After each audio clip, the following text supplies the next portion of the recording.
Well, good morning, New Orleans, and welcome to Dattitude. This is episode number 130, January the 6th, 2023. It is King's Day, boys and girls. That means it's carnival season.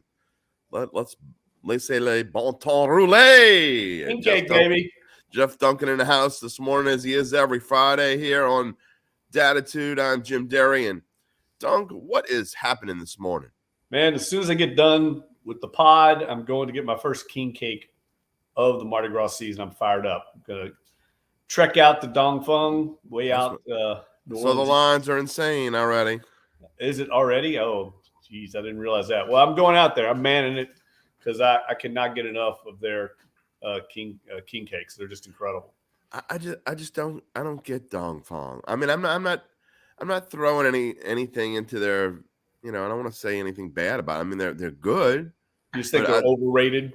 Way overrated. There are like 6 other king cakes I'd rather have. Well, there are some darn good king cake. I have to say, that's since I've lived in New Orleans, I moved here in 99, the evolution and progress and advancement of king cakes has been off the charts. It's been one of the great developments. Everything else has gone down, the streets, education, crime, but we got the king cake thing down. We're making strides there. Well, it's a lot different from when I was a kid. I mean, I think there were like 3 of them.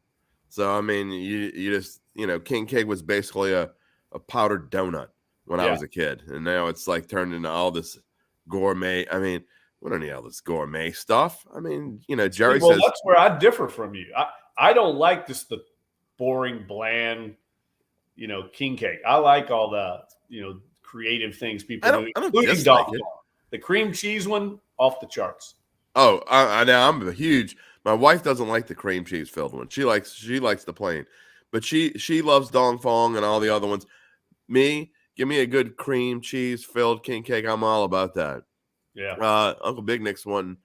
He's wondering if they had king cakes in the 20s. Well, the answer is yes to that. By the way, I think it goes back a long way. Not that I would know. I don't think I was alive, even though I am old. I'm not that old. I mean, that's ridiculous. By the way, anybody saw the Bayou Bet show yesterday? I was smart enough not to wear green today. Got blue on this morning, so you do not see the Dattitude backdrop on me this morning. I realized that you can't wear green when you got a green screen on behind you. That was quite the scene. Later on this afternoon. Later on this morning, we're not going to be on this afternoon, I promise you. When we get to our prediction segment, we're going to run a little piece about 2.5 minutes long. If you didn't see Bayou Bets, it was one of the best pieces of Bayou Bets. I mean, we had a Georgia TCU debate on Bayou Bets yesterday, Dunk.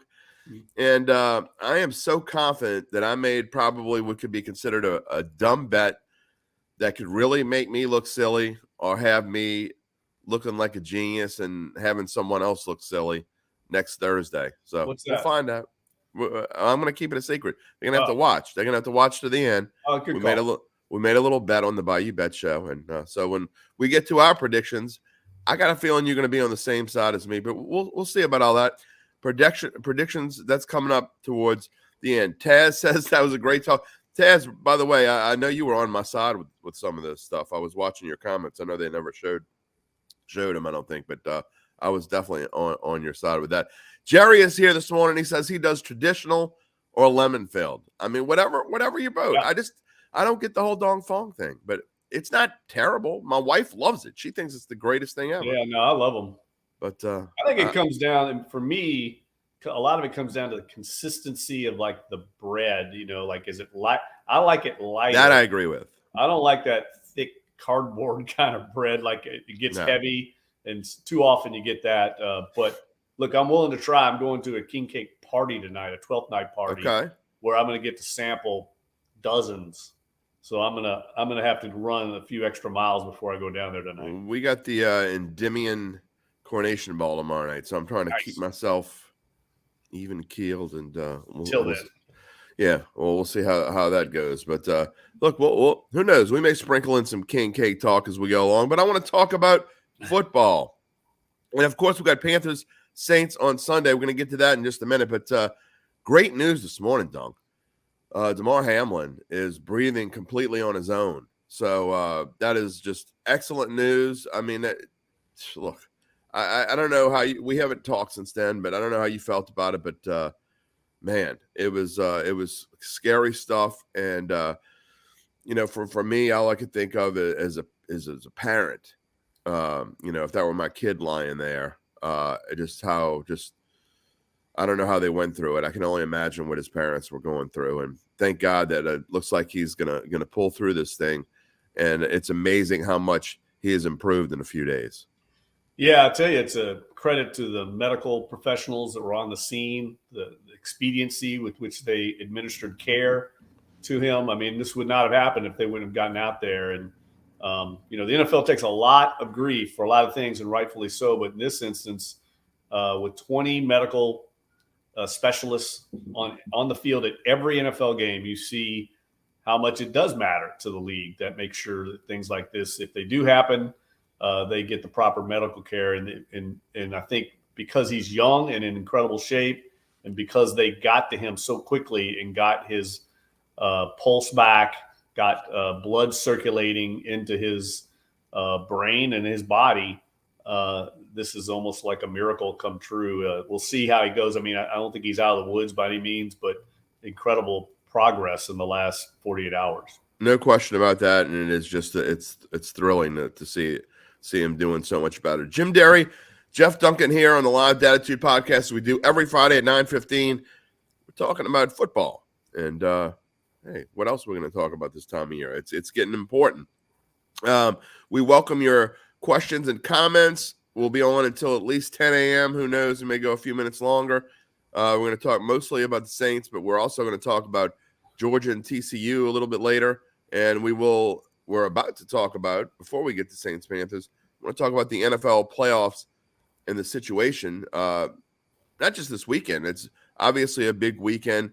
Maybe not quite what the NFL envisioned going into Week 18. I think they thought they would have more games that meant a little bit something more. I know they had a tough time picking which one they're going to pull out for prime time. I think they picked the right one, Packers and Lions. First of all, the Lions, to me, deserve to be on primetime a little bit more. They didn't even have – the only Thursday game they even had was the Thanksgiving game. So they weren't even on Thursday Night Football. So good to see the Lions on primetime. And what is your take, first of all, before we get to the playoffs, what is your take on Week 18 and some of the games that you're going to be looking forward to? Well, the Lions are my pick of the week. I love them in this game. The fighting Dan Campbells. I mean, I would not underestimate. Even if the Seahawks win.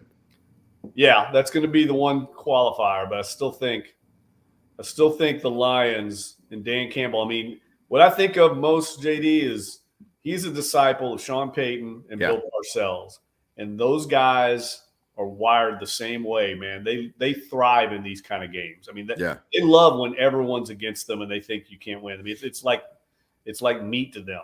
And I think Dan Campbell's wired the same way. Matter of fact, I know he is. So he's going to have his team ready to play. I think they would love nothing better on that stage than to beat the Packers. And they beat them handily earlier this year. Now, the Packers are playing much better. They're playing really good defense. They're running the ball. They're doing everything they need to do to be competitive right now and win these games. So it won't be easy in Lambeau. I think I looked up the stats yesterday. It was mind-boggling. Green Bay's record against the Lions, at least in the last 30 years, I think they've only lost 3 games. They're 28-3 against the Lions, and one of those was one of those Week 17 right games, when it didn't matter. Rested their starters. So historically, it's not been good for the Lions. But again, that goes back to what I'm saying. These are the kind of things that I guarantee Dan Campbell's telling his team. And I think if nothing else, they cover the 4.5. But I think they can win the game outright. Well, if you go back and look, I don't know if you were looking at scores when you were looking at these things, but actually a lot of them, especially lately, have been close. Yes. The Lions have given the Packers all they can handle as of late and have given them some scares. Even when there were a couple of Week 18s that the Packers had to win, and the Lions gave them a scare. So I agree with you. I think that is going to be a tight game. I think it's going to be a fun game. I think it's going to be a high-scoring game. If Jared Goff can do anything, he's got plenty of offensive weapons. I think when you look at what the Packers have done over the past few weeks, great run. It's kind of like the Saints in a way. But, I mean, let's be honest. They haven't necessarily beaten world beaters. Right. Even beating the Dolphins on the road when they probably should have lost. They were losing that game until Tua got hit in the head. Yep. So, I mean, I don't think Green Bay is as good as everybody thinks they are. And we're going to find out real soon. So that's the one I'm looking to as well. I'm also looking to see, I thought the Seahawks have been a mirage all season. I think that is a game that would scare the bejesus out of me if I were a Seahawks fan, because that's no given. I mean, the Rams are playing much better right now. The Seahawks can't stop the run, and all of a sudden Cam Akers has figured out how to run the football. I know he was banged up, but he was also in the doghouse for a lot of the season. And now he's running with authority, and I think the Rams are playing really well. Baker Mayfield I can't believe I'm saying this, but is making a name for himself. He's earning himself a job, I think, somewhere for next year. Well, I think, it's a good example of, like, if you get into a good offensive system with a really good head coach that plays to your strengths, that's what coaching's all about. And I don't think Baker Mayfield's – he's talented. I mean, he's number one pick in the draft. So I think obviously, system matters, fit matters. And I feel like Baker Mayfield, if he played for Sean Payton, he'd be productive too. Those kind of coaches can get the best out of their quarterbacks. They're not going to transcend them and make them Justin Herbert or something like that, right. But they can certainly make them productive, quality, starting quarterbacks in the league. We see it with Andy Dalton here in New Orleans, what they've done. I mean, he's played very well compared to his last few years in the NFL. He certainly played better here, I think, than he's played before. And he's probably earned himself a little bit of money the way he's played this year. There's no doubt about it. And Uncle Big Nick says he can't wait to talk about Seattle and his best bets. He's coming on. If you're watching the show, the entire Dattitude podcast will come out wherever you catch your podcast, all over the great platforms. The audio version, I add my monologue, and Uncle Big Nick comes on after Mr. Duncan, and we offer our best bets of the week. And I got to say, we both have our head above water. My head's way above water. Like I'm like riding planes and stuff, and Uncle Big Nick's just kind of floating, popping his head up. But that's okay. We're both winning you money. So that if you want to catch that, you can find Dattitude about 11:30 or noon, wherever you find your podcast. And hey, who do you like in Jacksonville, Tennessee? Oh man, it's funny you asked that, because that's the next game I was going to talk about. I went to my analysis. I spent an entire day before, as I do my NFL picks column, going through each game, trying to pick out little nuggets, trends. And I went in, there are usually about 2 or 3 games a week going in. I think I'm going to pick this going in. And then when I do the trends and analysis, I change my mind. That's one of the ones I changed my mind on. I've been wrong on Jacksonville all year long. So I went in thinking I'm going to pick Jacksonville here. I changed my mind. I think that Tennessee is going to win the game, and I'm going to tell you why. A couple reasons. First off, and the number one reason I'm going to give first, Mike Vrabel. I think he's been kind of like lying in the weeds with this team. I think he's been. That's one. Don't get me wrong; they're not losing on purpose. They're losing every game. And look, I don't want it to sound too silly. They're not losing on purpose, but they had no reason to win at all against Dallas, and so anyone that was kind of banged up or nicked up, they didn't play in that game against Dallas. So now they have essentially had 2 weeks off. They're coming off of a long week anyway because they played on Thursday night. And so they get to play on Saturday. Meanwhile, Jacksonville, I'm not sure why they played all their starters last week, but they did. They went out and they wanted to win and make a statement. That's fine. That was what Doug Peterson wanted to do. But I think it's going to matter this week. I think Tennessee is going to win this game. I think that's a smart play. I do. Look, I think they're going to win outright. Josh Dobbs was impressive. He was. I mean, he played well. I've always wondered why he wasn't given more of like a better shot. I've always been impressed when he's played. He played with moxie. Yeah, he reminds me a little of like Geno Smith or somebody. Yeah, a little bit. Never got the opportunity. I'm not saying he's going to be great, but he's better when I've watched him than his career is kind of played out. Well, he never really got a chance. I mean, he was a good quarterback at Tennessee, I thought. Played with Alvin Kamara. Yes, he did. And look, I think also, Dunk, I think you're going to see a big mix. They're not talking about it, but I think you're going to see a lot of Malik Willis playing a Taysom Hill type role in this game. Yeah. So I think they're going to have a lot of new wrinkles. I just think that Mike Vrabel is such a great coach. I just can't see him finishing out on the losing streak that they've been finishing out on. And I just don't think Jacksonville is that good. I know they've had some good wins in there, but man, I don't think they're that good. What's the line on that game? 6. So I would definitely take Tennessee with the spread, but I think you can value in the money line. I think the money line was plus 210, which means that if you bet, let's say you bet $10.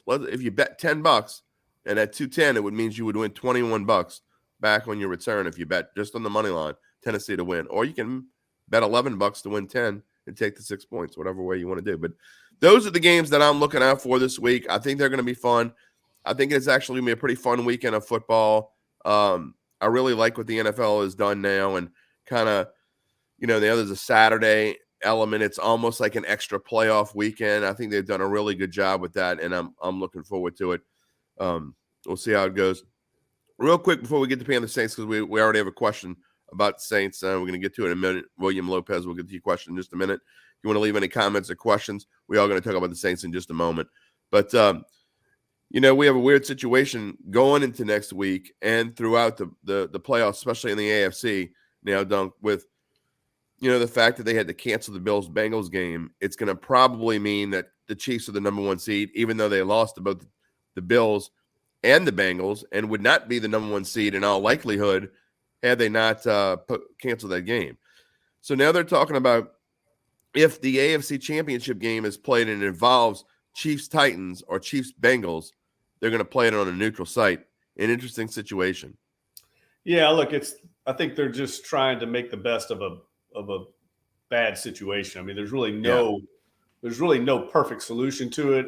I think they could have solved this in a better way if the game that got canceled would have happened earlier in the season. They had a little more flexibility to make it up. Right. But there's just no way at this late juncture to do it. I think they did the right thing in just canceling the game altogether.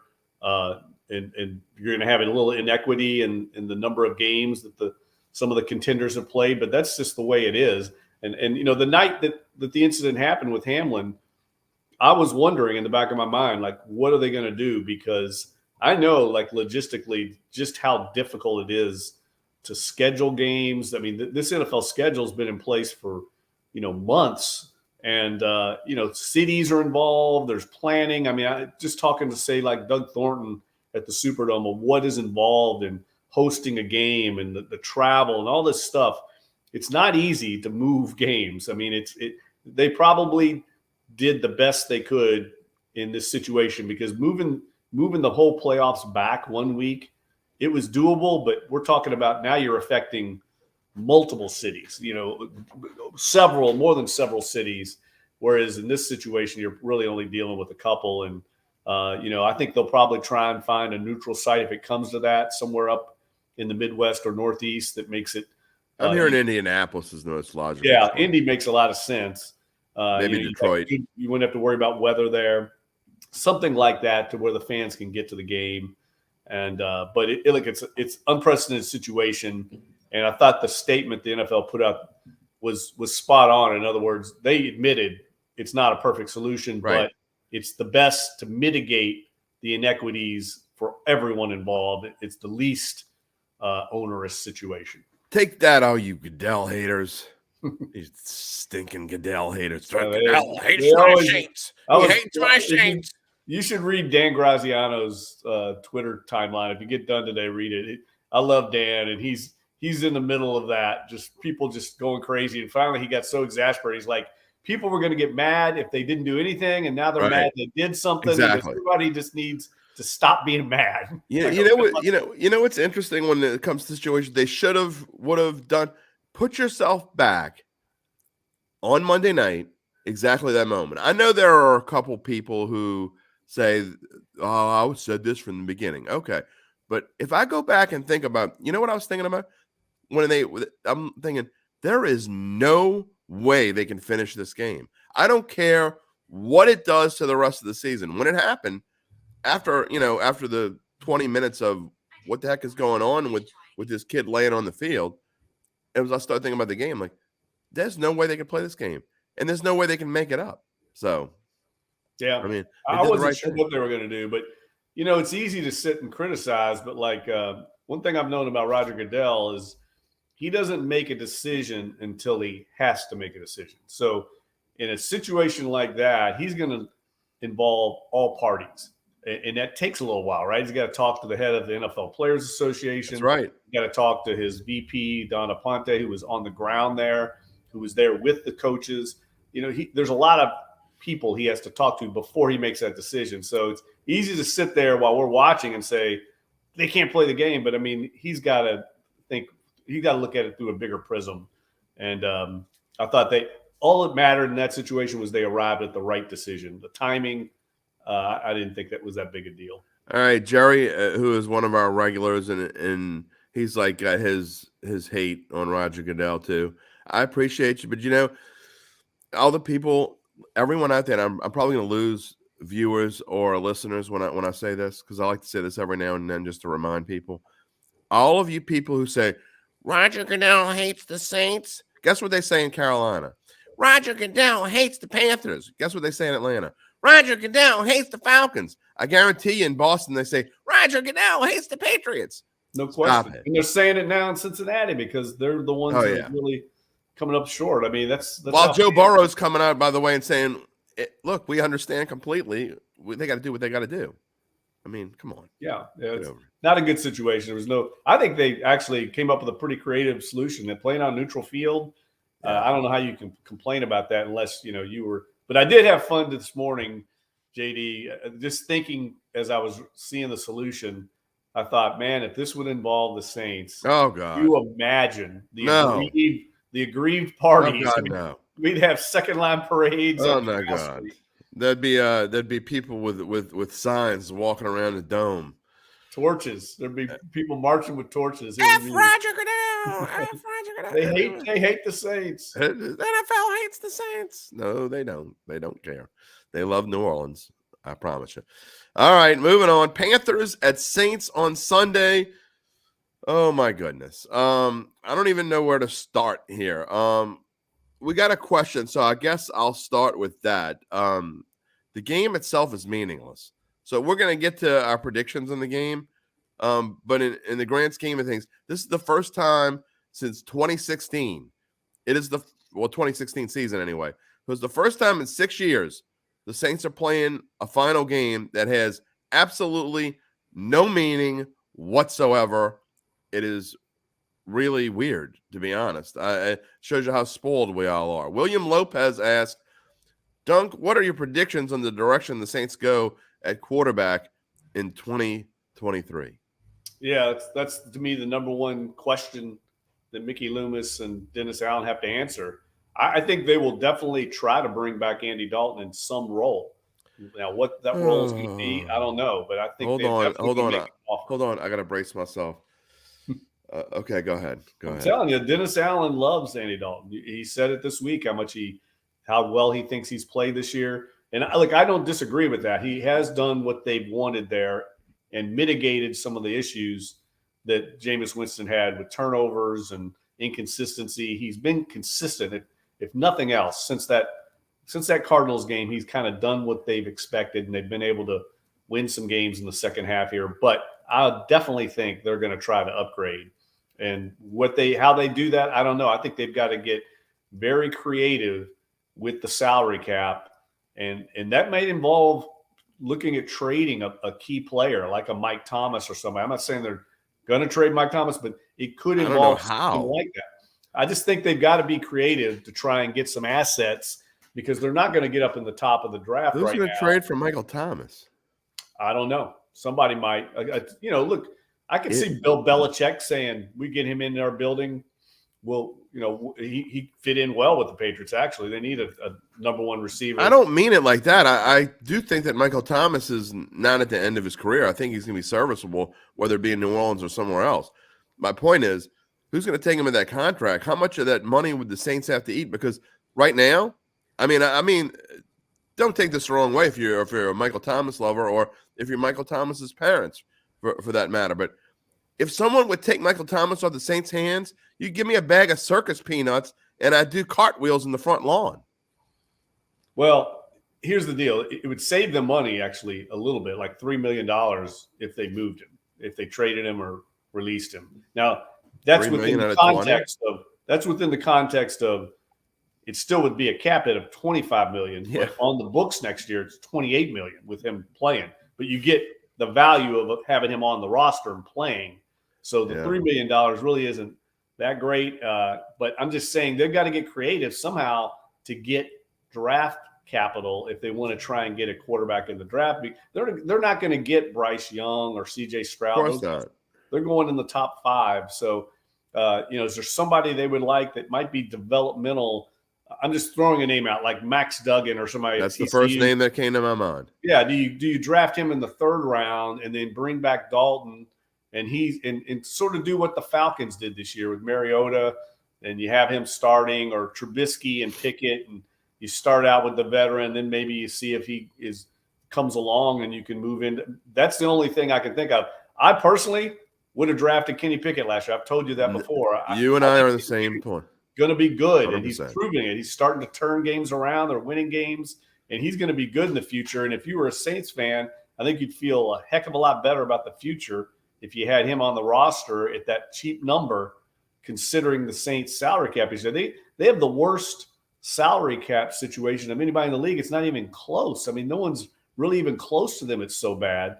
So they're going to have to figure out some solutions, and that might involve purging the roster. Now, the positive side of this, JD, and I wrote about it this week, is a bunch of young players on the roster have emerged. We're talking about – we all know about Chris Olave, but you got guys like, Rashid Shaheed, Caden Ellis, Carl Granderson. They're not very expensive right now. Now, some of them they're going to have to re-sign at a more significant salary, but they're still not going to be, huge contracts. Right. So they've had some positive developments. Alontae Taylor at corner is, on a rookie contract. So that's been a positive development. Juwan Johnson is emerged at tight end. So these young players that have emerged into these key roles allow you to maybe move on from some of the veteran players. Let's face it, Jameis Winston's not going to be back. That saves $4 million. But they still have to eat. They're still going to need $10 million of that. Right. They're eating money, but they're still saving money. If you keep him, it's $4 million more expensive. Now, the other option is keep him and extend him and lower the number next year. But that's what they've been doing. That's exactly how they got to this point. They had the highest. Yeah, they need to stop doing that. Their restructuring is killing them right now. And look, I know why they did it during the Drew Brees era. I don't know why they're doing it now. They misjudged that. They thought they were going to be one of the better teams in the NFC, so they went all in, and it kind of blew up on them. Here is my problem, and here's my thinking. I don't care whether they win or lose Sunday. It makes no difference to me whether you're 8-9, 7-10, or 4-13. This team is in the same boat it was 4 weeks ago. I know people don't. They win 4 games in a row, and not just our everyday Joes. I mean, I got media people that I talk to and shows that I've been on, and people tell me I'm ridiculous. And Doug Mouton and I had this long debate the other day of how wrong I am about you're putting lipstick on a pig by winning 4 games in a row. They're in the same boat that they were. This team, this might be the worst thing that happens to this team if they finish Sunday with a win and finish 8-9. 8-9 is not that much worse than 9-8. This team is in so much worse of a position going into this offseason than they were last year at this time. Yeah, I totally agree with that. You can't fake just because they go 8-9. I hope the administration doesn't think any differently going into the offseason than they would have thought had they been 4-13. I know people don't want to hear this, and they don't want to go through it. But this team needs to get blown up from the floor and start over. And you talk about the cap situation. That, to me, is the number one problem for this team. And the only way to fix it is stop kicking the can down the road. Take that can, open it up, scrape out what's in there, and start over. And this team has to start over. And it's why Andy Dalton is the wrong answer. And I don't care what rookie quarterback you get in here next year. And I'm going to give you a name. I think Stetson Bennett, to me, is the wow. I think he is I'm not saying he's going to be Drew Brees, but I think he is the Drew Breesian. Like, if you watch him play, the way his stature is, the way he handles himself in pressure situations, to me, he's the closest thing there is to Drew Brees. And I think he would fit this franchise mold, and he can probably be gotten for a 6th-round draft pick. Well, I don't know what he translates to the NFL. I mean, I would say that Bryce Young's right. Good Drew Brees. Well, I'm talking about realistic possibilities for the same. But I agree. Bryce Young's would be fantastic. Hendon Hooker from Tennessee. The problem with Hendon Hooker is you're talking about a guy that's going to be 25 years old next year and coming off of an ACL injury. So by the time he would get himself NFL ready, you're talking about somebody that's going to be 27, 28. I don't know about that. I'm not super opposed to Hendon Hooker. I'm just worried that someone that age, and I'm not sure that one great season I don't know. I'm not super opposed to Hendon Hooker. I'll just say that. Yeah, I'm just not sure. Got the leadership qualities. Yeah, I mean, here's the way I look at when I start hearing people talk about age. Sometimes, and I don't want to dismiss that, but Drew Brees was what when he got to the Saints? You know what I mean? Like 25, I think.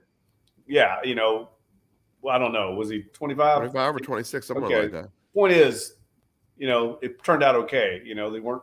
You would look at him. You know what? No, I'm sorry. I take it back. He was born in 78, so when he got here in his first season of 06, he would have been 28. Yeah, that's what I mean. So, like, it just you get if you like all the characteristics and qualities, and you think he can be the guy, you take him. But I'm not saying he is. I'm just throwing guys out that might be available because of that injury. It actually might help the Saints acquire him. But I still think if they go for a rookie in the draft, they're still going to look at bringing back a Dalton to be their, transition guy. They know what they have with him. He fits in well here, but he's not going to come back for $3 million a year. I mean, it's going to be way more than that. So I don't know how much they can afford given their problems at the other positions they've got. I mean, what do they do with Cam Jordan? I mean, Cam Jordan's coming off 3-sack game. He's been their best defensive lineman this year. And, he would be a cap casualty that they actually could save a lot of money on. But do you want to cut that guy? I don't know what you do. I don't know. He's a guy that has earned the right to decide when he wants to leave or go, in my opinion. Kind of like Drew Brees. I think the Saints would have been so much better off had Drew Brees left at least 1 year, probably 2 years before he left. I think the Saints would have been better off. But that being said, Drew Brees had earned the right to leave when he wanted to leave. And I think Cam Jordan's one of those rare players, in my opinion, is in the same boat. He's earned the right to leave whenever he wants to leave. And I don't know when that's going to be. No, I don't think he's going there. But there's players like that. Andres Pete, I think, is a guy that if you moved off him, which wouldn't surprise me, you'd save some money there. But then where do you go at guard? I mean, they don't really have a plug-in. The O-line's kind of a mess for the first time in a long time, I think. Yeah, I mean, obviously, I think your tackle situation's great because you got Penning. Maybe you move James Hurst into guard. Maybe you start Penning at left tackle. That could be a solution if they moved on from Andres Pete. They got to get creative, and I know these are conversations they've already had, and they're certainly going to intensify here in the next few weeks. It doesn't worry you that Ryan Ramczyk is maybe getting a little longer in the tooth, and I know he's not that old, but the fact that and I know he had his injuries, but man, when he was healthy, or at least quote unquote healthy, his play slacked off this year. Yeah, it definitely. Look, I think his injuries are something he's going to be dealing with the rest of his career. He still plays at a high level, but it's not the dominant level we saw there when he was making all pro teams. But he's still a quality starter. I think the offensive line needs to be addressed, though. I mean, because they need to figure out the moving parts there. You saw some improvement from Ruiz this year. McCoy's very solid. Yeah. And you got a lot of hope for the potential of Penning at left tackle. I mean, I love watching that guy play. I mean, he's a mauler out there. He brings an attitude that I think the Saints need. And, look, going back watching the replay of that Eagles game, it was evident early on what the Saints' game plan was. And I don't want to take anything away from the Saints because they won that game fair and square, but the Eagles didn't come to play. I mean, you don't line up at the 19-yard line in an NFL game and just run 4 straight times right up the middle and score a touchdown. Doesn't happen. Not on the opening drive of the game. That's an indication you didn't bring it. They're beat up. Yeah, they tried to wake up too late, and they paid the price with that late pick 6 by Lattimore, which was a great play. But let me tell you about the Eagles. The Eagles are in a world of hurt. They've got some key injuries, especially Lane Johnson being hurt across the offensive line. Jalen Hurts is not going to be 100% in the playoffs. They're not going to be able to use him the way that they normally use him. I'm going to make a bold prediction. The Philadelphia Eagles are going to get the bye, and they're going to be one and done. They're going to lose in the first round. Early. I totally agree with it. I'm not convinced that they might win against the Giants because the Giants I think they will. Locked in. They're locked into their seed. Right. But I would be very hesitant to lay whatever they're laying, like 14. 12, 14. I would be very hesitant because I didn't like what I saw from the Eagles. And the Giants, people don't realize how much down here. I know they think of big rivalry, Saints-Falcons. But multiply that by 10, and you got Eagles and Giants. Yeah. They hate each other. No, I mean, they can't stand each other. So the Giants aren't going to lay down to the Eagles. I promise you that.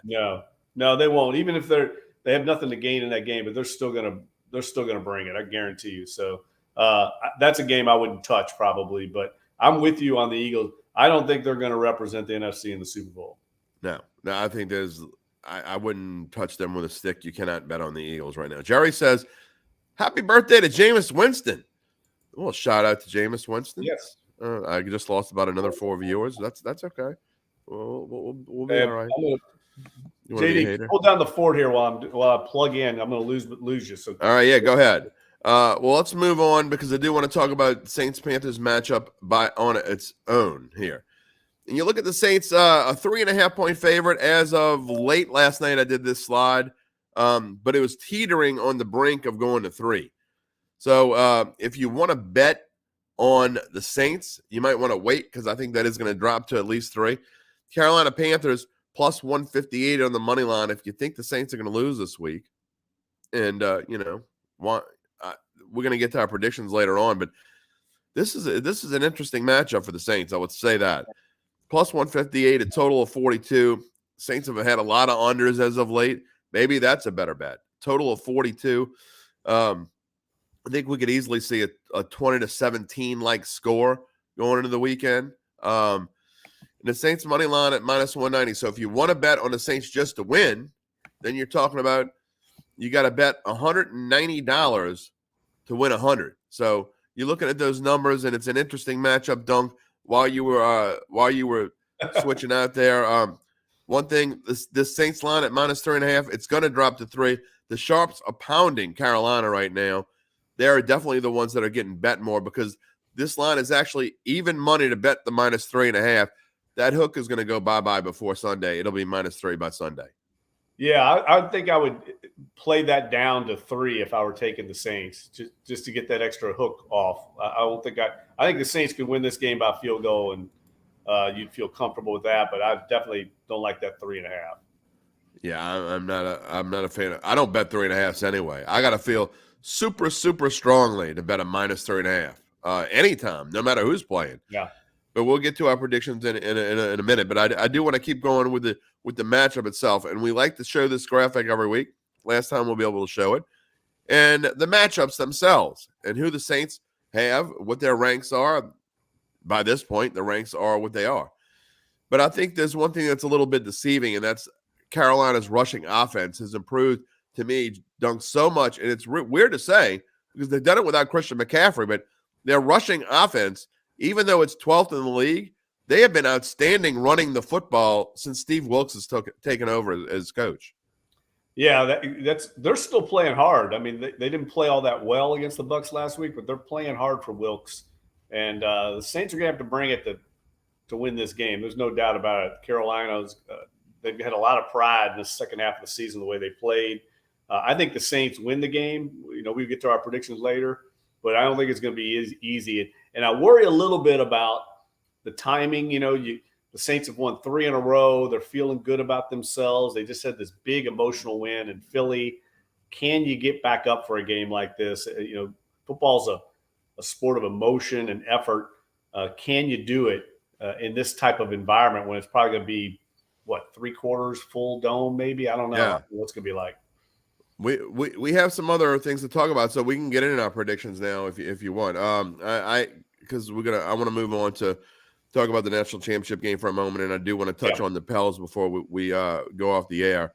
As a matter of fact, one of my overlays is going here, and I'll go find it as we talk. But I will say this: I think that look, this is the bowl of whoever wins this game goes over their preseason total and is going to win some people some money, and it's also going to lose some people money because the Saints over-under win total way back in the spring was 7.5, and I jumped all over it.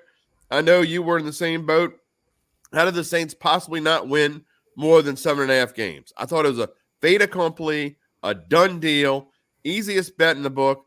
Boy, were we wrong. There was nothing easy about it. And now they put themselves back in a position. The Panthers, kind of the same thing. They're over under 6.5. So somebody's going to go over that win total, barring a tie. And who you think it's going to be the Saints, right? Yeah, I like the Saints. I just like the way they're finishing the season. I think they figured out the formula. I don't know why it took them so long to figure it out, but they have figured it out. I think we've talked about this before. I remember having a conversation with Dennis in training camp, and I remember distinctly after we got done with the formal interview, we just started talking, and the thing he said to me was basically we have to be comfortable as a team winning 20-17, 17-13 games. They're going to be tight games this year, and we need to be comfortable winning these low-scoring defensive battles. He knew what kind of team he expected to have, and that's exactly what they've been these last few weeks, right? Even the 49ers game was that kind of game. They lost it. They didn't score, but defensively they were in the game. The Bucs-Saints game that they lost was another game in the teens. And it's just funny because back then I remember distinctly, Jim, everyone was caught up in the clouds of Chris Olave, Jarvis Landry, Mike Thomas, and people were thinking this was going to be the old Drew Brees, high-flying offense. And I was like, it ain't going to be this way. I'm telling you. It's you did say that. More like Jim Mora and the Dome Patrol. And that's what this team's figured out. I don't know what happened the first half of the season. I don't buy into the excuse a little bit. And I heard DA say it the other day. They had new coaches and new roles. I mean, every team in the league has coaching changes, and every team in the league has roster changes. It shouldn't have taken this team with this kind of talent as long as it did defensively to figure it out. I mean, the offense I get. Defense, everyone was intact. Everyone except for the two safeties. And this was like they started over again, and they have most of the same coaches. So that to me was the most disappointing part of the season was the defensive side of the ball spending half the season kind of spinning its wheels. I think you're going to see a lot of changes next year. Well, maybe not a lot, but you see, and people saying, "Oh, this saved DA's job." We talked about this weeks ago when they were 4-9. It did. Winning these last 4 games didn't save Dennis Allen's job. It may have saved a couple of assistants' jobs, but it did not save Dennis Allen's job. He was going to be the coach of this team next year unless they had gone like 4-13, fallen on their face, and just been non-competitive. Now, I will say, I can't say that it doesn't matter at all that they're winning. The fact that they've shown heart and stood up and they're playing for their coach does say something. So that is encouraging if you're a Saints fan. Because they definitely could have fallen flat on their face. So it does mean something, and I want it to sound that way. But there's still tons of changes to be made on this team. And as far as this weekend's game, here are my thoughts. I think the Saints are going to lose this game, and I think they're going to lose it in heartbreaking fashion because it's frankly, I think the Panthers are a better football team. I really do. But secondly, beyond that, this season just karmically just deserves to end in misery, right? I mean, you can't have a feel-good end to the season. They don't deserve it. And the people who bet on the Saints like me, they don't deserve to cash that over ticket. We just don't. I mean, don't get me wrong. If they win this game and Caesars puts the money in my account, I'm not going to be like saying, here, no, take it back. But we don't deserve to cash the ticket. It was too easy to begin with, and anything that's too good to be true not usually is, always is. And Dunk, you do this every year where you poll X amount of media members. I think you had 27 this year. Yep. The other way, you polled 27 media members, and all 27 said the Saints were winning 9 or more games. The lowest number on there was 9. And when I read that, when you posted that, and I went and read it, I'm like, oh my God, I'm going to lose my bet. I mean, that was the first thing I thought. There is no way that you get – it's just like when you watch the predictions for Sunday Night Football and you got the panel of six, or maybe Monday Night Football, and they got the panel of 7 or 8 that are making predictions. When they all predict the same thing, you need to run to the Caesars to your phone and bet on the money line on the other team because it's not happening. It never happens that way. So yeah, and let me just recite that for you because I was talking to Bobby Hebert yesterday about this because he was talking about it on WWL last night. Ed Daniels was the only one that didn't pick them to win at least 10 games. He went 9-8. He was the closest one to the final record.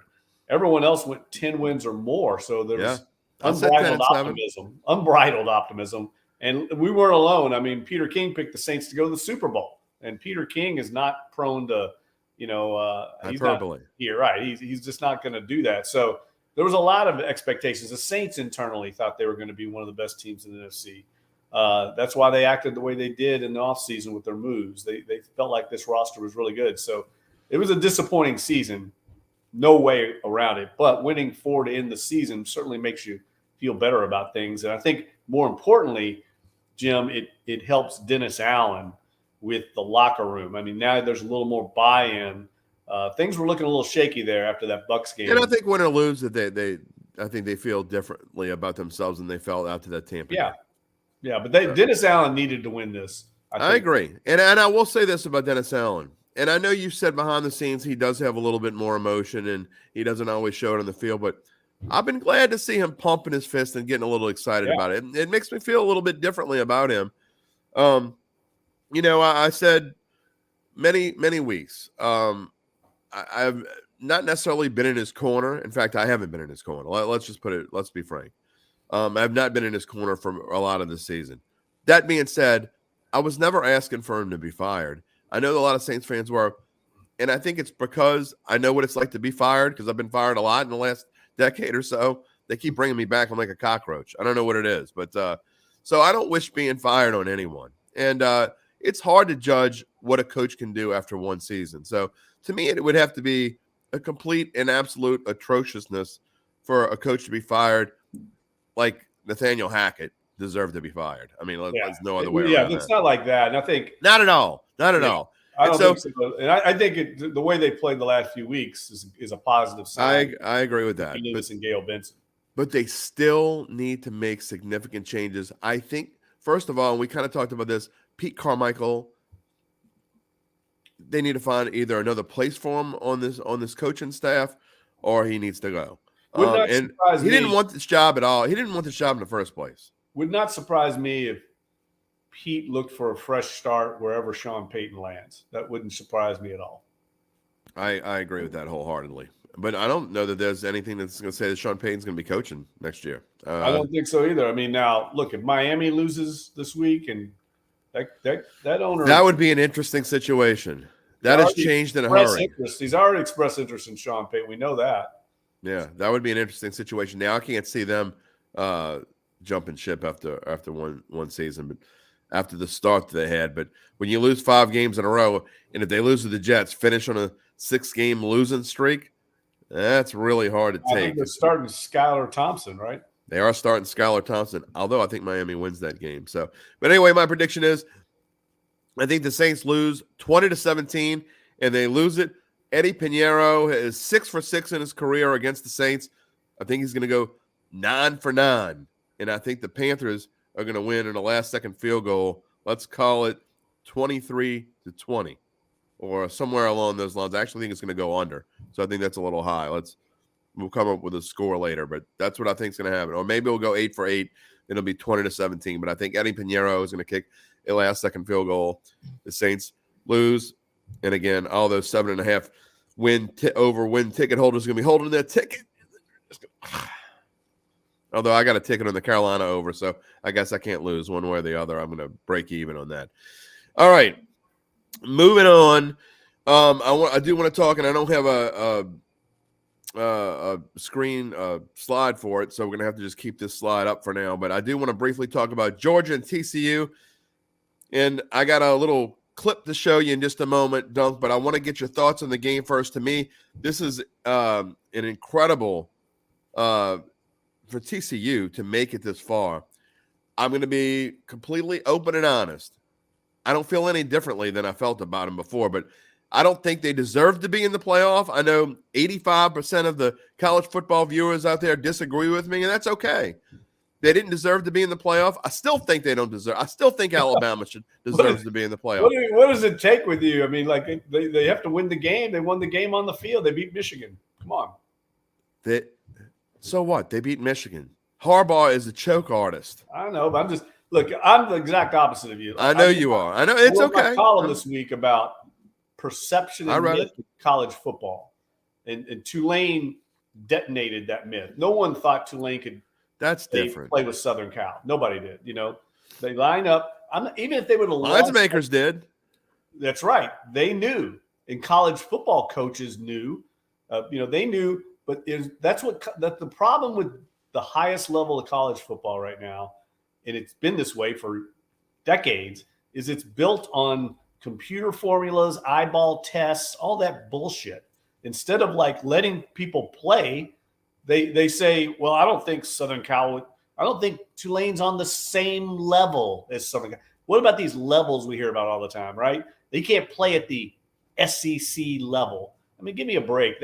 That's just some myth that's been put out there. Now, Georgia might drub TCU. I don't think there's any doubt. They probably will, but they also drub a lot of SEC teams, a lot of them. So it's not Alabama.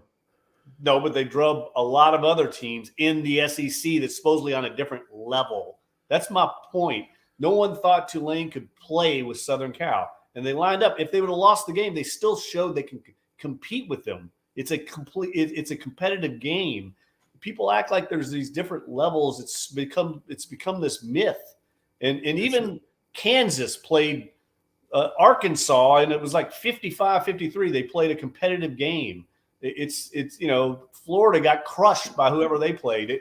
There's a bunch of perception problems, and that's why I'm so glad they're finally expanding the 12-team playoff. I wish they'd go to 16 or 24 and let us have let us have the same thing we're going to have this week. Georgia beating the crap out of somebody. I know. If we had a 16-team playoff, it would be Georgia beating the crap out of somebody. No, we've gotten to this point. We've got to level it back out with more teams, and then what that does is it gives the TCUs and the Tulane. Now recruits look at Tulane differently. I don't disagree with that at all. Tulane and go, I'm not going there. They're not ever going to be able to. Now you watch them line up and beat Southern Cal. You're like, wow. I mean, I might consider going. In the past, you never even got a chance to see them play the game. If you have a 14 playoff, teams are being legislated out before they even ever have a chance to compete. I would have rather Tulane in that game than TCU, and I agree. Now look, if they had not lost to Southern Miss, maybe they would have been in there. I don't know. What I'm getting at is over time, that will level itself out to where it's not. We've gotten to this point where Georgia and Alabama are these superpowers, and nobody can beat them because we've allowed this system to be in place where we've created this mythological. There are different levels, and look, right now Georgia is on a different level than everybody. That's true. That's just the way it is. But eventually, if you allow them to keep playing, other recruits are going to say, you know what, I might go there. Like a Tulane recruit might now go to Tulane instead of Southern Cal. Maybe. I'm not saying they will, but over time, when you start seeing, they can compete, it'll level itself out over time. It's gotten to this point because in the past, why would you ever go somewhere that's not going to be able to compete for a national title? It's like a legislated built-in country club that the other schools could be a part of. Now we're opening it up, and the country club will have more members, and that's my point. I'm not saying where we're going isn't a better place, but you can't say. I mean, to me, college football isn't any different. I mean, it's different with the transfer portal and the NILs and all that sorts of things. That's obviously different, but in the grand scheme of things, college football isn't any different today than it was in 1950. There are levels. There's Georgia. There's Alabama. I mean, really, to me, there's Georgia and there's everybody else. That's who it is right now. But I mean, in the past, Right, you but go in the those past, change. and kids Georgia wasn't there 5 years ago. I mean, things change. Who's to say that Oregon changed because of Kirby Smith and Kirby Smart. I mean, that's what I mean. But that's why we have to let it be competitive. You can't just say. I'm not disagreeing with that part of it. You can't just say, "Oh, you're not good enough." I mean, the eyeball test kills me. That's the thing that kills me. We're judging whether if you'd ask 95% of America if Southern Cal and Tulane, who was going, I mean, Southern Cal, everybody thought Southern Cal. You're actually incorrect on that. And I'm going to tell you why. Because there was a lot of betting on Tulane.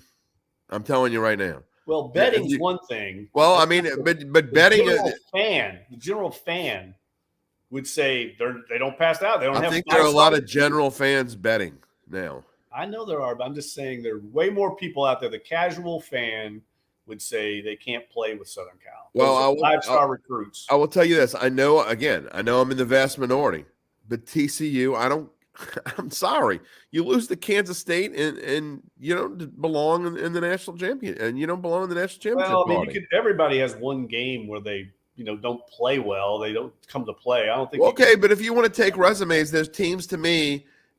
Why is it that TCU is up there that far? This is my point. This is exactly my point. I'd rather see, and I'm not just saying this. I'd rather see 12 or 16-team playoffs. We decided on the field. Then you can see. I don't disagree. It's going to be. That's my point. But getting to the point of this game, I'm 100% in agreement with you. I think Georgia's going to crush them, and I think they're going to crush them. One, because I think they're better, but two, I just think everything went TCU's way in that Michigan game. They got 2 pick sixes. And Michigan fumbled on the 1-yard line. That's basically 21 points. That's not going to happen this week. We're going to regress to the mean. Georgia survived a scare. Nobody thought Georgia was going to lose to Ohio State, right? I mean, they almost did. So you have to play the game. That's not true. Play the games. Okay. I'm not calling myself some great prognosticator, okay, because actually I'm not great in college football. Now, I'm good when it comes to the bigger games and the teams that I can analyze and know something about, I'm better with those. So that's why when I pick the Georgias of the world or go through and the teams that I've seen more often, and why I did pretty well picking LSU games, because I've seen them more. I got to be honest, on Saturday, I don't spend all day Saturday watching college football like I do all day Sunday watching the NFL because, frankly, I need to have some family time. I mean, it's the only day really that I can spend with my family. So I do watch LSU because I have to and want to. And then usually that means it leads to me watching the bigger games, and I've seen Georgia more than I've seen other teams. That being said, this is a game, if you want to bet on it, and I'm not telling you to go bet on it, do whatever. I'm not advocating that you go bet on it, but if you want free money, go bet on Georgia minus 12.5. This is the closest thing to free money that you're ever going to get because this is going to be ugly. And if I'm wrong, look, if I'm wrong, I'll come back and show you that they're going to, we're going to show a little clip. In fact, let's show it right now. We had a little thing, Duncan. You'll appreciate this because if Georgia doesn't cover, I'm going to have a lot of egg on my face or paint or something because I made a bet on Bayou Bets yesterday. We had a little fun with it. Here's the clip.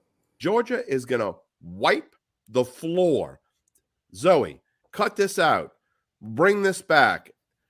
Georgia is going to make TCU. You want to talk about, and then y'all will say, when they win by 30, you'll still say, well, TCU did deserve to be in there because they're a better resume. Screw resumes. Screw resume. Why are you even playing the games if you want to screw the resumes? Why are we even playing the game? They did play the game. One team Georgia playing the SEC, the other one playing the Big 12. So they're not allowed to get in because of the conference? Are we really going to do this over again? Are we? It sounds like you want to. Well, you flop the volleyball up. I'm going to hit it back down. Whether you dig it out is up to you. I have no idea whether it's going to happen or not. But points. I mean, I hope Aunt Mabel keeps pounding TCU over and over and over again. Make this line. I'm not going to bet this until Gabe. You're on the dog. You know what's the best part? I love TCU in this spot with 12.5. No. I love them 12.5. The lines makers are so scared to drop this any lower, even though if it were anybody else, this line would be it'd be like 10.5 by now because it's getting pounded on TCU. I mean, absolutely pounded. but they're too scared to drop it any further because the lines makers know that Georgia's going to beat the ever loving hell out of them. Look, TCU and yeah, again, you want to make a bet? What would you like? Hold on. What kind of bet can we do on this show? Here we go. No, I'm not talking about po' boy. We got to do something to where one of us looks like a dumbass on this show, okay? And because I know it's going to be you that looks like a dumbass. So let's figure out something right now. And 12.5. I have dunce caps. I've got something. It's got to be something better than dunce cap. It's got to be something better than Dattitude stripes. It's got to be something good. All right. Can we buy him a Georgia mascot head? A Georgia mascot head. I mean, you guys buy a Georgia mascot head. The face paint of the mascot poorly painted on. I'll tell you what. There you go. There's one.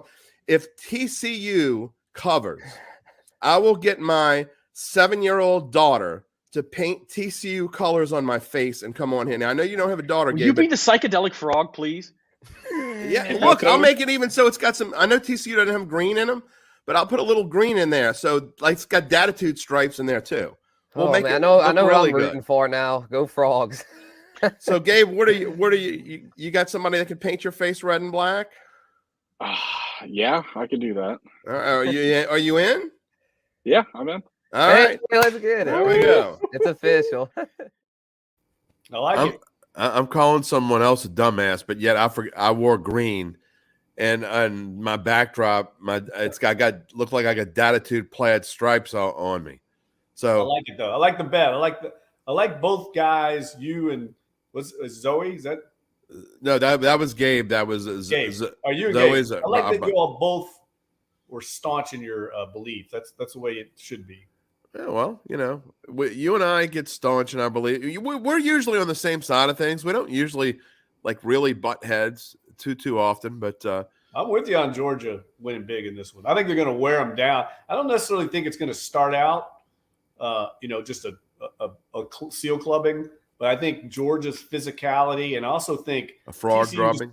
TCU just played a very physical game, and I just think with the one thing that's happened, and again, I don't want to get back into my stump on this level on the playing field, but what's happened is with 85 scholarships, I mean the excess in college football, these superpowers just have so much greater depth, and they just wear you down. Games are competitive at halftime, and then the physicality, the depth, the rotations, and I think they'll just wear TCU down. But look, the one thing I would be concerned about is just you got a 20-point lead and Georgia's won a national title. Slipping in the back door. Yeah, the backdoor cover, just because they're going to be. I absolutely think that's a possibility. That's the concern I would have. But I do think, TCU, the clock's going to strike midnight. I think Georgia's defense is going to play a lot better in this game. I do too. I know they haven't played all that well lately. I said before the Ohio State game that was not a good matchup for them. In fact, I said back in October, when it goes down the stretch, to me, the only team that had a chance to beat Georgia, and you can go, it's been documented. You can go back and look at it. I said the only team that could beat Georgia was Ohio State because it's just not a good matchup for them. I thought C.J. Stroud presented a ton of problems. Although that Ohio State was well coached and could run the ball and do all the things that they did, and it did present a problem. And another difference, Dunk, is that TCU had a month to prepare for Michigan. They got a little over a week to prepare for Georgia. That's a whole different ball game, and I don't think Kirby Smart needs much more than a week to prepare for TCU. They're going to be ready to play. I just feel like whenever you have a game like TCU had where things go your way, look, I know they made the plays, so right, but Michigan fumbling on the 1-yard line, that's just they got lucky. Yeah, so when that tends to even out, this reminds me a lot of NCAA tournament. One of my favorite strategies in betting NCAA tournament games is when you have a high seed that survives their scare, right, by the lower seed. I love betting them the next week. Because so do I. They got it out of the way. They're more comfortable. They play loose. And I think that's what's going to happen with Georgia. They survived their scare. And now they're just going to come out. And then TCU, on the other hand, I mean, everything went their way. It's not going to happen. I agree wholeheartedly. So both you always bet that. I think play into a Georgia blowout in my mind. Well, not only that, you usually get a little bit more value as well because the lines makers and the bettors back off of a team that got a big scare against a team they shouldn't have got. You know, a Duke playing a Richmond or something in the second round, getting a big scare. Then they come back and blow the next team out by 20. I love that. I think that's a great strategy. And also betting on LSU against Kentucky is usually a pretty good strategy because they usually cover, and they did again this week. I know right? There's like a 10-point line there. Kentucky's not very good this year. They're not. I mean, that's pretty evident, and I don't understand. Ishwe Beekwe, what the heck's that guy's name? That guy's Oscar Shwebe. Whatever his name is, that dude's pretty They didn't good. have him. They would be maybe a 500 team. I'm sorry, I've never liked John Calipari. Here's my other betting angle, and I've done this before for our Bets NOLA page. In college basketball, it's playing out right now, so it might be a little too late. But in the first games of college basketball, in the conference games, always just take the home teams, because normally these big power conferences, SEC, Big Ten, they've stuffed their pre-conference schedules with cupcakes and basically home games. They have not played very many true road games, and all of a sudden they get on the road, and it's a hostile environment. It's a totally different situation, and more often than not, that'll be a winning strategy for you. And it's not going to be 100%. LSU covered their first big road game against Kentucky, but more often than not, you see that team go on the road for the first time and play in a whole different environment, and it goes for the home team. I am just now getting into college basketball. In fact, last night was the first – I would say it's the first game that I really watched that didn't have anything to do with our locals here. I watched the Purdue-Ohio State game last night. Great game, by the way. Yeah, it was an awesome game. Purdue found a way to come back. Now, part of it was because it was our daily best bet of the day, Purdue, the money line. And when the kid from Ohio State hit the three with about, 16 seconds left, I thought it was hosed. But Purdue comes back and wins the game. So those games are great too, like great atmosphere, environment.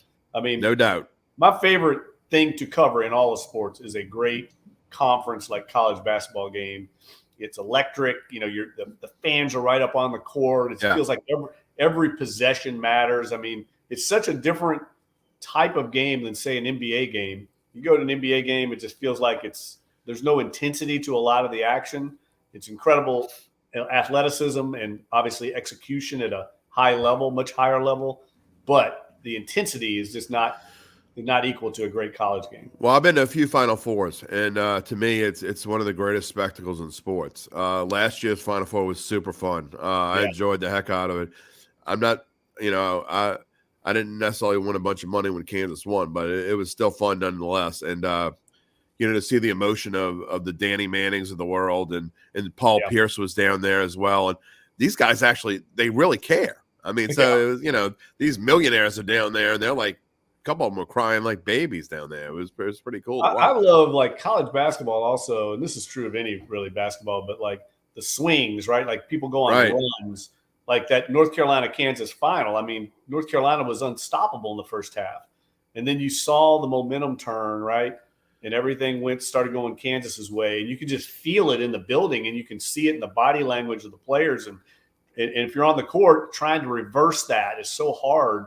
Somebody's got to step up and make a big basket. It's incredible the mindset that some of these players have to overcome those things. No doubt about it. And so, look, we're transitioning. This is, and I know a lot of people don't necessarily want to hear about our college basketball talk. As we go forward, Dunk's going to stay with me. We're gonna go live at least through the playoffs. Who knows? Maybe we'll go longer. We'll talk about it, or maybe it'll be an occasional thing after football is over. But we're going to stay live throughout the playoffs. We're going to be talking about NFL, but we're also going to be talking about the Pelicans. We're going to be talking about some college basketball here and there. We're talking about a lot of things. So maybe a Kentucky Derby, man. Kentucky Derby, first weekend in May, first Saturday in May. Derby and be in March. We'll definitely be talking about some horse racing. So all sorts of things coming up on the Dattitude podcast. We're glad you're listening. And every Friday, 9:15 a.m., you're welcome to give your comments and questions here on any of our NOLA.com or bet.NOLA.com platforms. If you're watching on Twitter, you're going to have to either email me at jderry@theadvocate.com or send me a notification on @Jim Derry Jr. I'll be checking as we go along. Duncan, I want to wrap up the show last couple minutes. I don't want to spend a lot of time. We're going to transition to talking a lot more about the Pelicans going forward. But, there are situations. Zion Williamson is hurt again. It's becoming – I don't want this to become like an AD situation. But I guess we're going to go forward, and the kid's never going to play more than 65 games in a season. I mean, I think that's what we're going to have to look for. Well, I think it's troubling when Brandon Ingram's the same way. Your other linchpin. I know he missed – Ingram missed 25 games last year. He's approaching that already. Exactly. He's going to miss at least that this year. Yeah. So to me, that's the troubling thing is the team hasn't been able to play together. He's probably going to sit through, I think, the All-Star break, which is probably smart. Those hamstring injuries are tough. What I'm concerned about is just his conditioning. I know they got a great training staff out there, but he's a big guy. He's had weight issues in the past. And when you get a hamstring injury, it really limits what you can do conditioning-wise, cardio-wise. I'm sure they've got some ways they can keep him in shape. But to me, that's a troubling situation. I'm sure when he comes back, it's going to be on a kind of a limited basis. They got to get healthy after the All-Star break and go on a run. We see the potential of this team. I mean, to me, the depth is so much better than it's been in the past, so they can withstand some of this.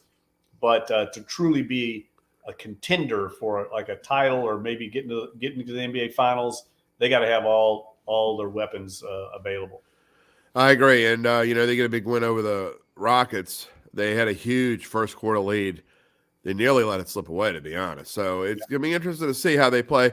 I think Brandon Ingram will be back soon, but still, they're about to go through a tough stretch here, playing the hot Brooklyn Nets tonight at the Smoothie King Center. And then they got a back-to-back.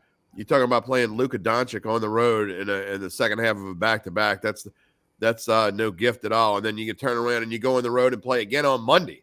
So you got 3 games before the national championship game is over. Nets, Mavericks, Wizards. Not an easy stretch. We'll see how they get through it. I think you want to win 2 of those 3. No question. Feel good about yourself. You win 2 of those 3.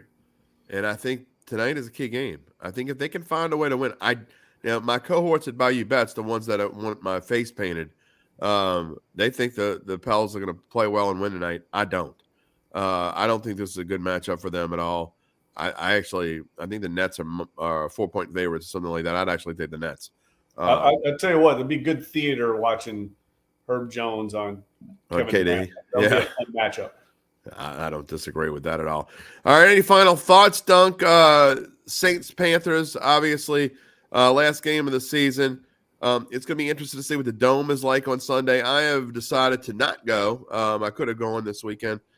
I got so much going on. The chance to take a Sunday off was too much to pass up because I know we're going to be doing a lot with the national championship game. Final thoughts as we go off this morning.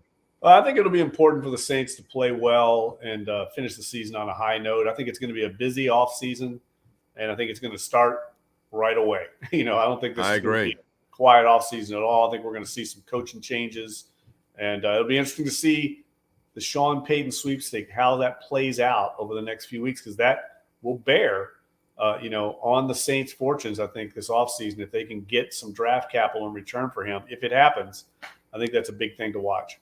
I agree wholeheartedly, and I agree that it's not going to take a lot of time. I think that you're going to see some changes pretty quickly.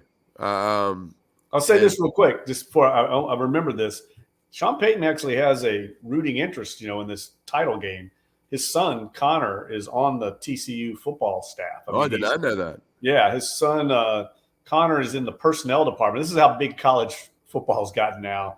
They have personnel departments that evaluate the transfer portal, things like that, and that's what Connor does. He's eventually going to go into that in the NFL, but he's a senior at TCU, got brought on when Gary Patterson was a coach, and he works there. So, like, Peyton and has got a suite at the game. He was at the game when they beat Michigan, as basically Connor, all of his family and friends there. So it's a big deal for the Peyton family. Okay, well, we will be looking for that, and I'm also, I think as we go along, Dunk, we're going to have some try to get some guests on once we get past football season, go back to where we were having some really good guests. We had Mickey Loomis on in the offseason. I had Jim Mora on. I had Ricky Jackson came on. Dale Brown was on the show. So I think once – and it's hard to think of, the life of a sports writer during football season when you have an NFL team in town.